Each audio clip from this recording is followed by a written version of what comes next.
जय गुरु जी के चरणों में कोटि कोटि नमन संगत जी। और आप सबको भी जय गुरु जी। संगत जी, अगर आपको चैनल अच्छा लग रहा है, गुरु जी की महिमा का गुणगान अच्छा लग रहा है, तो आप चैनल को सब्सक्राइब करें, लाइक करें और जो शिव पुराण के पाठ हैं उन्हें मैक्सिमम शेयर करें अपने रिलेटिव्स में या अपने फ्रेंड सर्कल में, जिनको नहीं पता कि शिव पुराण चल रहा है और वो शिव भक्त हैं, गुरु जी भक्त हैं, तो उन तक ये पहुँचाने की कृपा करें ताकि उनका सबका भी कल्याण हो सके।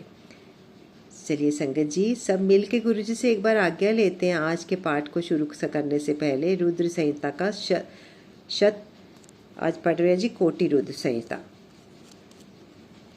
तो हम आज इसमें क्या पढ़ेंगे? प्रथम ज्योतिर्लिंग सोमनाथ के प्रादुर्भाव की कथा और उनकी महिमा। अब हम लिंगों का, सभी 12 ज्योतिर्लिंगों का विस्तार पूर्वक वर्णन सुनेंगे, जो हमें कभी कहीं से पता नहीं लग सकता सिवाय शिव पुराण के। इसलिए शिव पुराण आप सुनिए संगत जी, जब भी आपके पास फ्री टाइम हो आप 1 घंटा दिन में शिव पुराण को दीजिए। ये गुरु जी को दिए हुए, उससे भी गुरु जी इससे बहुत बहुत बहुत प्रसन्न होंगे। तो पढ़ते हैं जी, इसमें क्या है। गुरु जी से आज्ञा लेते हैं। आइए सब मिलकर एक बार मंत्र जाप करते हैं। ओम नमः शिवाय, शिव जी सदा सहाय।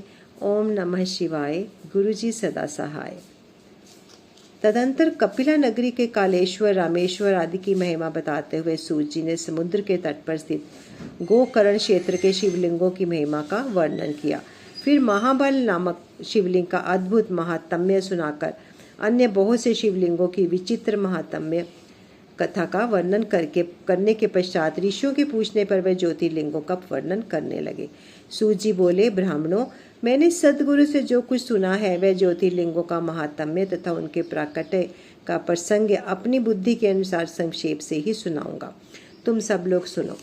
हे मुने, ज्योतिर्लिंगों में सबसे पहले सोमनाथ का नाम आता है, अतः पहले उसी के महात्म्य को सावधान होकर सुनो। मुनीश्वरों, महामना प्रजापति दक्ष ने अपनी अश्विनी आदि 27 कन्याओं का विवाह चंद्रमा के साथ किया था। चंद्रमा को राशि के रूप में पाकर वे 10 कन्याएं विशेष शोभा पाने लगे तथा चंद्रमा भी उन्हें पत्नी के रूप में पाकर निरंतर सुशोभित होने लगे।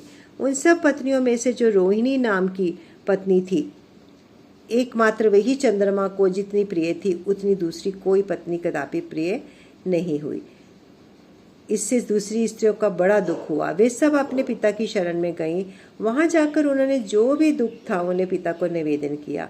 हे द्विजों, वह सब सुनकर दक्ष भी दुखी हो गए और चंद्रमा के पास आकर शांतिपूर्वक बोले, हे कलानिधे, तुम निर्मल कुल में उत्पन्न हुए हो। तुम्हारे आश्चर्य में रहने वाली जितनी स्त्रियां हैं उन सब के प्रति तुम्हारे मन में न्यूनाधिक भाव क्यों है? तुम किसी को अधिक किसी को कम प्यार क्यों करते हो? अब तक जो किया सो किया, अब आगे फिर कभी ऐसा विषमता पूर्वक बर्ताव तुम्हें नहीं करना चाहिए, क्योंकि उसे नरक देने वाला बताया गया है। सूर्य जी कहते हैं, ऋषियों, अपने दामाद चंद्रमा से स्वयं ऐसी प्रार्थना करके प्रजापति दक्ष घर को चले गए। उन्हें पूर्ण निश्चय हो गया था कि अब फिर आगे ऐसा नहीं होगा, पर चंद्रमा ने प्रबल भावी से विविश होकर उनकी बात नहीं मानी। वे रोहिणी में इतने आसक्त हो गए कि दूसरी किसी पत्नी का कभी आदर नहीं करते थे। इस बात को सुनकर दक्ष दुखी हो फिर स्वयं आकर चंद्रमा को उत्तम नीति से समझाने तथा न्यायोचित बर्ताव के लिए प्रार्थना करने लगे।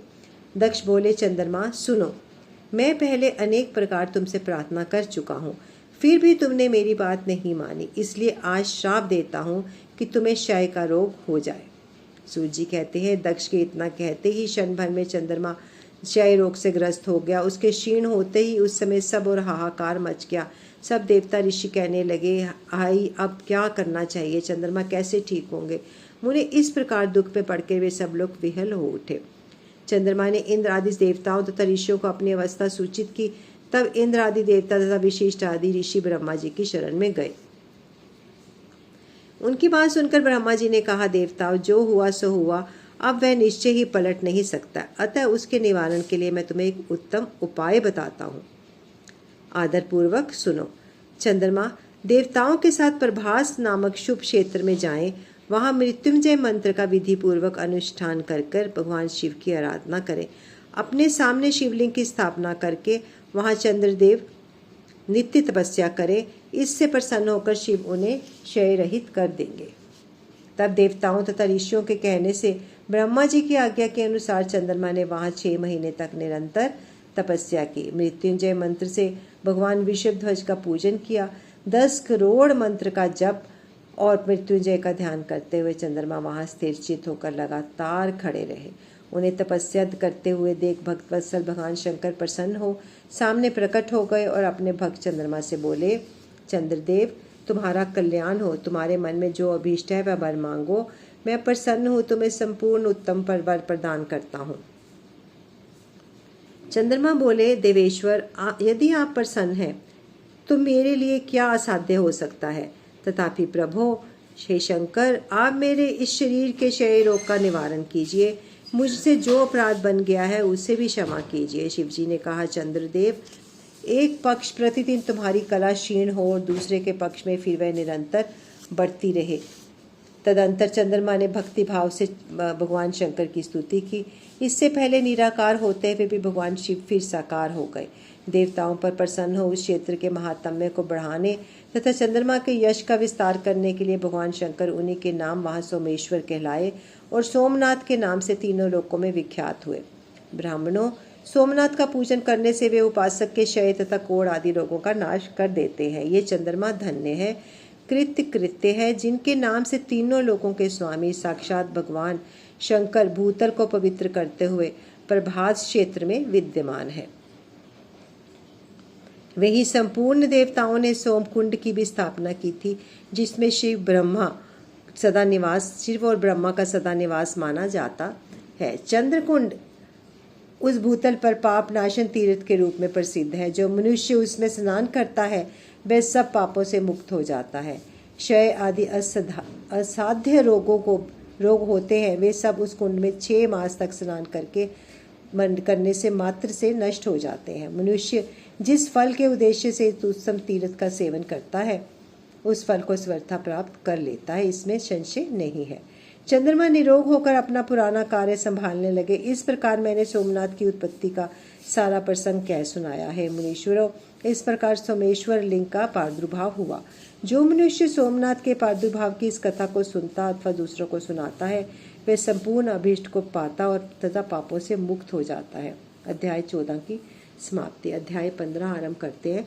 मल्लिका अर्जुन तथा काल नामक ज्योतिर्लिंगों के आविर्भाव की कथा तथा उनकी महिमा। सूत जी कहते हैं, महर्षियों, अब मैं मल्लिका अर्जुन के प्रादुर्भाव का प्रसंग सुनाता हूँ, जिसे सुनकर बुद्धिमान पुरुष सब पापों से मुक्त हो जाता है। जब बाहुबली, तारका, शत्रु, शिवापुत्र, कुमार, कार्तिकेय सारी पृथ्वी की परिक्रमा करके फिर कैलाश पर्वत पर आए और गणेश के विवाह आदि की बात सुनकर क्रोंच पर्वत पर चले गए। पार्वती और शिव के वहां जाकर अनुरोध करने पर भी नहीं लौटे और वहां से वे 12 कोस दूर चले गए तथा शिव और पार्वती ज्योतिमय सब रूप धारण करके वहां प्रतिष्ठित हो गए। वे दोनों पुत्र स्नेह से आतुर हो पर्व के दिन अपने पुत्र कुमार को देखने के लिए उसके पास जाया करते हैं। अमावस्या के दिन भगवान शंकर स्वयं वहां जाते हैं और पूर्णमासी के दिन पार्वती जी भी निश्चय ही वहां पदार्पण करती हैं। उसी दिन से भगवान शंकर शिव का मल्लिकार्जुन नामक एक लिंग तीनों लोकों में प्रसिद्ध हुआ। उसमें पार्वती और शिव दोनों की ज्योतियां प्रतिष्ठित हैं। मल्लिका का अर्थ पार्वती और अर्जुन शब्द शिव का वाचक है। उस लिंग का जो दर्शन करता है वह समस्त पापों से मुक्त हो जाता है और संपूर्ण अभीष्ट को प्राप्त कर लेता है, इसमें संशय नहीं है। इस प्रकार मल्लिकार्जुन नामक द्वितीय ज्योतिर्लिंग का वर्णन किया गया, जो दर्शन मात्र से लोगों के लिए सब प्रकार का सुखदायक बताया गया है। ऋषियों ने कहा, प्रभो, अब आप विशेष कृपा करके तीसरे ज्योतिर्लिंग का भी वर्णन कीजिए। सूजी ने कहा, ब्राह्मणों, मैं धन्य हूँ, कृत्य हूँ, जो आप श्रीमानों का संग मुझे प्राप्त हुआ। साधु पुरुषों का संग निश्चय ही धन्य है। अतः मैं अपने सौभाग्य समझकर पाप नाशिनी परम पावनी दिव्य कथा का वर्णन करता हूँ। तुम लोग आदर पूर्वक सुनो। अवंती नाम से प्रसिद्ध एक रमणीय नगरी है, जो समस्त देहधारियों को मोक्ष प्रदान करने वाली है।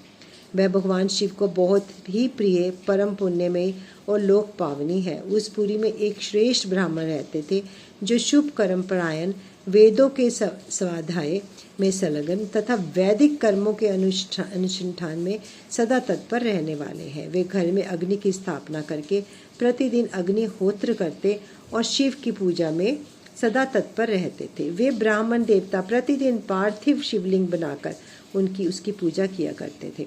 वेद प्रिय नाम के वे ब्राह्मण देवता सम्यक ज्ञानार्जन में लगे रहते थे, इसलिए उन्होंने संपूर्ण कर्मों का फल पाकर वह सद्गति प्राप्त कर ली जो संतों को भी सुलभ होती है।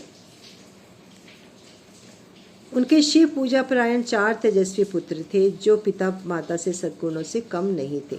उनके नाम थे देवप्रिय, प्रिय मेघा, सुकृत और सुव्रत। उनके सुखदायक गुण वहाँ सदा बढ़ने लगे, उसके कारण अवंती नगरी ब्रह्म तेज से परिपूर्ण हो गई थी। उसी समय रत्नमाल पर्वत पर दूषण नामक एक धर्मद्वेषी असुर ने ब्रह्मा जी से वर पाकर वेद धर्म तथा धर्मात्माओं पर आक्रमण किया। अंत में उसने सेना लेकर अवंती यानी उज्जैन के ब्राह्मणों पर भी चढ़ाई कर दी। उसकी आज्ञा से 4 भयानक दैत्य 4 दिशाओं में प्रलय अग्नि के समान प्रकट हो गए, परंतु वे शिव विश्वासी ब्राह्मण बंधु उससे डरे नहीं। जब नगर के ब्राह्मण बहुत घबरा गए तब उन्होंने उनको आश्वासन देते हुए कहा, आप लोग भक्त वत्सल भगवान शंकर पर भरोसा रखें। यूं कहकर शिवलिंग का पूजन करके वे भगवान शिव का ध्यान करने लगे। इतने में ही सेनापति दूषण ने आकर उन ब्राह्मणों को देखा और कहा, इन्हें मार डालो और बांध लो। वेद प्रिय के पुत्र उन ब्राह्मणों ने उस समय उस दैत्य की कही हुई यह बात नहीं सुनी, क्योंकि वे भगवान शंभु के ध्यान मार्ग में स्थित थे। उस दुष्ट आत्मा दैत्य ने जो ही उन ब्राह्मणों को मारने के लिए इच्छा की, त्यों ही उनके द्वारा पूजित पार्थिव शिवलिंग के स्थान में बड़ी भारी आवाज के साथ एक गड्ढा प्रकट हो गया। उस गड्ढे से तत्काल विकट रूपधारी भगवान शिव प्रकट हो गए, जो महाकाल नाम से विख्यात हुए। वे दुष्टों के विनाशक तथा सत्पुरुषों के आश्रयदाता हैं। उन्होंने उन दैत्यों से कहा, अरे खल, मैं तुझ जैसे दुष्टों के लिए महाकाल प्रकट हुआ हूँ, तुम उन ब्राह्मणों के निकट से दूर हो जाओ। ऐसा कहकर महाकाल शंकर सेना सहित दूषण को अपने हुंकार मात्र से तत्काल भस्म कर दिया। कुछ सेना उसके द्वारा मारी गई और कुछ भाग खड़ी हुई। परमात्मा शिव ने दूषण का वध कर डाला। जैसे सूर्य को देखकर संपूर्ण अंधकार नष्ट हो जाता है, उसी प्रकार भगवान शिव को देखकर उनकी सारी सेना अदृश्य हो गई। देवताओं की दुंदुभियां बज उठी और आकाश से फूलों की वर्षा होने लगी। उन ब्राह्मणों को आश्वासन दे सुप्रसन्न हुए स्वयं महाकाल महेश्वर शिव ने उनसे कहा, तुम लोग वर मांगो। उनकी यह बात सुनकर सब ब्राह्मण हाथ जोड़कर भक्ति भाव भली भांति प्रणाम करके नतमस्तक से बोले। द्विजों ने कहा, हे महाकाल महादेव, दुष्टों को दंड देने वाले प्रभु, हे शंभो, आप हमें संसार सागर से मोक्ष प्रदान करें। हे शिव, आप जन साधारण की रक्षा के लिए सदा यहीं रहे। हे प्रभु शंभो, आप अपना दर्शन करने वाले मनुष्यों का सदा सदा उद्धार करें। सूत जी कहते हैं, महर्षियों, उसके द्वारा ऐसा कहने पर उन्हें सदगति दे भगवान शिव अपने भक्तों की रक्षा के लिए उस परम सुंदर गड्ढे में स्थित हो गए। वे ब्राह्मण मोक्ष पा गए और वहाँ चारों ओर की एक एक कोस भूमि लिंग रूपी भगवान शिव का स्थल बन गई। वे शिव भूतल पर महाकालेश्वर के नाम से विख्यात हुए। ब्राह्मणों, उनका दर्शन करने से स्वप्न में भी कोई दुख नहीं होता। जिस जिस कामनाओं को लेकर कोई उस लिंग की उपासना करता है, उसे अपना मनोरथ प्राप्त हो जाता है तथा परलोक में मोक्ष भी मिल जाता है। अध्याय 16 की समाप्ति। संगत जी, यहीं पर विराम देते हैं जी अपने शिव पुराण के पाठ को, और गुरु जी से आइए मिलकर आज्ञा लेते हैं। ओम नमः शिवाय। शिव जी सदा सहाय। ओम नमः शिवाय। गुरु जी सदा सहाय।